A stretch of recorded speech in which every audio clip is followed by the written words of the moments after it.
আসসালামু আলাইকুম প্রিয় শিক্ষার্থীবৃন্দ। আজ আমরা ষষ্ঠম শ্রেণীর বিজ্ঞান প্রথম অধ্যায়ের কিছু জ্ঞানমূলক এবং অনুধাবনমূলক প্রশ্ন ও তার সমাধান দেখব। প্রথমেই জ্ঞানমূলক প্রশ্ন। প্রশ্ন একে বলা হয়েছে মৌলিক একক কাকে বলে? যে একক অন্য এককের উপর নির্ভর করে না এবং নিজে স্বয়ংপূর্ণ তাকে মৌলিক একক বলে। 2 নম্বরে বলা হয়েছে মৌলিক একক কয়টি? মৌলিক একক 7টি। 3 বিদ্যুৎ প্রবাহের একক কি? বিদ্যুৎ প্রবাহের একক অ্যাম্পিয়ার। 4 মাপঝোঁকের মাধ্যমে আমরা কোন বিষয়ে নিশ্চিত হতে পারি? মাপঝোঁকের মাধ্যমে আমরা কোনো কিছুর সঠিক পরিমাণ সম্পর্কে নিশ্চিত হতে পারি। 5 জ্ঞান কি?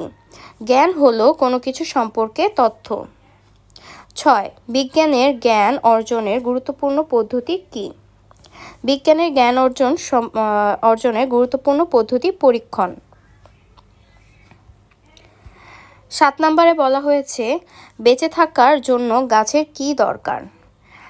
বেঁচে থাকার জন্য গাছের দরকার পানি ও সূর্যালোক।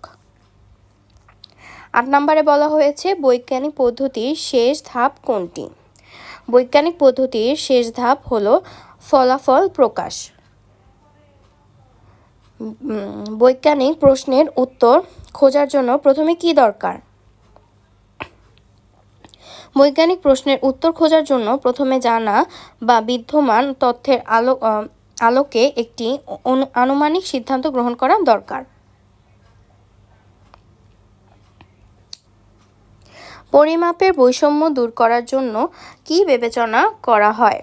পরিমাপের বৈষম্য দূর করার জন্য পরিমাপের একটি আদর্শ একক বিবেচনা করা হয়। 11 নম্বরে বলা হয়েছে আলোক উজ্জ্বলের একক কি? আলোক উজ্জ্বলের একক ক্যান্ডেলা। 12 নম্বরে বলা হয়েছে 1000 মিলিগ্রাম সমান কত গ্রাম? 1000 মিলিগ্রাম সমান 1 গ্রাম। সময় পরিমাপের একক কি? সময় পরিমাপের একক সেকেন্ড। ক্ষেত্রফলের সূত্র কি? ক্ষেত্রফলের সূত্র হলো দৈর্ঘ্য গুণ প্রস্থ।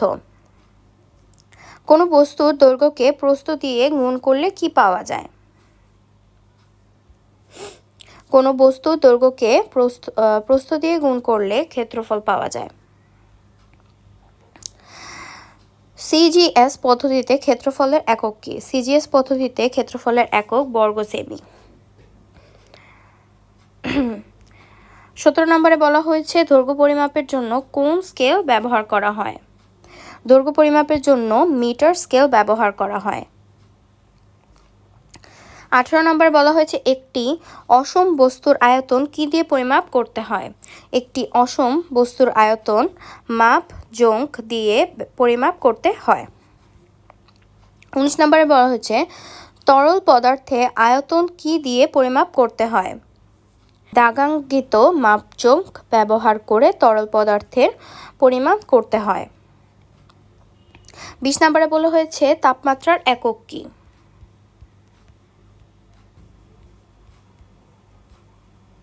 তাপমাত্রার একক কেলভিন। 21 নম্বরে বলা হয়েছে তাপমাত্রা নির্ণয়ের জন্য কি ব্যবহার করা হয়? তাপমাত্রা নির্ণয়ের জন্য থার্মোমিটার ব্যবহার করা হয়। 22 নম্বরে বলা হয়েছে থার্মোমিটারে কোন একক ব্যবহার করা হয়? থার্মোমিটারে ফারেনহাইট একক ব্যবহার করা হয়। 23 নম্বর থার্মোমিটারে কি ব্যবহার করা হয়? থার্মোমিটারে পারদ ব্যবহার করা হয়। অনুধাবনমূলক প্রশ্ন ও তার উত্তর। প্রশ্ন 1 সিজিএস পদ্ধতি বলতে কি বুঝো? সেন্টিমিটার গ্রাম ও সেকেন্ড পদ্ধতিকে সংক্ষেপে সিজিএস পদ্ধতি বলা হয়। এই পদ্ধতিতে দৈর্ঘ্যের একক সেন্টিমিটার, ওজনের একক গ্রাম এবং সময়ের একক সেকেন্ড। 2 নম্বরে বলা হয়েছে মাপজোঁকের সাহায্যে কঠিন বস্তুর আয়তন নির্ণয়ে কি কি সতর্কতা অবলম্বন করতে হয়? মাপজোঁকের সাহায্যে কঠিন বস্তুর আয়তন নির্ণয়ে যেসব সতর্কতা অবলম্বন করতে হয় সেগুলো হলো প্রথমত মাপ চোঙটি একটি সমতল ক্ষেত্রের উপর সোজা রাখতে হবে। দ্বিতীয়ত, পাঠ নেওয়ার সময় চোখকে পানির সমান্তরালে নিয়ে যেতে হবে। 3. বিজ্ঞান বলতে কি বোঝো? বিজ্ঞান এক ধরনের জ্ঞান। জ্ঞানের সাহায্যে আমাদের অনেক ভ্রান্ত বিশ্বাস দূর হয়। প্রকৃতির বিভিন্ন বিষয়বস্তু সম্পর্কে আমরা সঠিক তথ্য পেতে পারি, যেমন কিভাবে একটি উদ্ভিদ এই সালোকসংশ্লেষণ পদ্ধতিতে খাবার তৈরি করে তা জানতে পারি। সুতরাং বিজ্ঞান বলতে আমরা বুঝি প্রকৃতি ও প্রাকৃতিক ঘটনা সম্পর্কে জ্ঞান। 4 নম্বরে বলা হয়েছে কিভাবে আমরা বিজ্ঞানের জ্ঞান অর্জন করি। পরীক্ষা নিরীক্ষা ও পর্যবেক্ষণের মাধ্যমে আমরা বিজ্ঞানের জ্ঞান অর্জন করতে পারি। কোনো কিছু সম্পর্কে জ্ঞান অর্জিত হলেই তাকে বিজ্ঞানের জ্ঞান বলা যাবে না।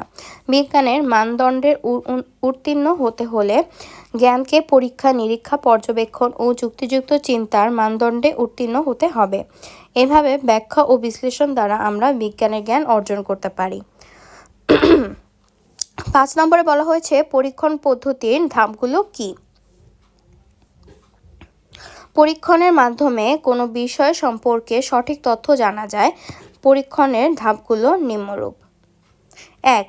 সমস্যা নির্ধারণ। 2. জানা তথ্য সংগ্রহ। 3. আনুমানিক সিদ্ধান্ত গ্রহণ। 4. পরীক্ষণের পরিকল্পনা। 5. পরীক্ষণ। 6. উপাত্ত বিশ্লেষণ ও সিদ্ধান্ত গ্রহণ। 7. ফল প্রকাশ।